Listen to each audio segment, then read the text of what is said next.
Steven Watt y les hablo desde Wilson Swedish Company. Como podéis apreciar en la parte de atrás, esta casa se ha impresa a partir de impresora 3D en tan solo un día. Ahora les muestro la parte interior de la casa.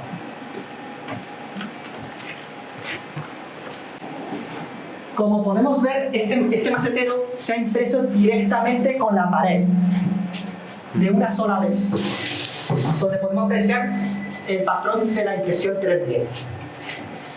Incluso esta ventana se ha impreso directamente sin tener que poner un dintel. Y esta valla, totalmente lisa, impresa también. La ventaja de este sistema, comparado con los sistemas tradicionales, es que no requiere el uso de un encofrado, ya que la máquina imprime directamente el encofrado respecto al diseño que se le ha proporcionado, haciendo que se pueda imprimir incluso geometría más compleja.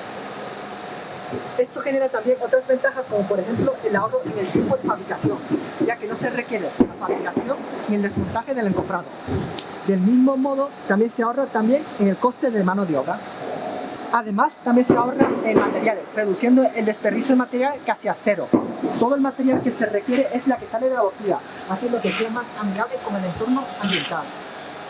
Por lo que podemos decir que gracias a este sistema de construcción podemos hacer casas más rápidas y asequibles e incluso más respetuosas con el medio ambiente.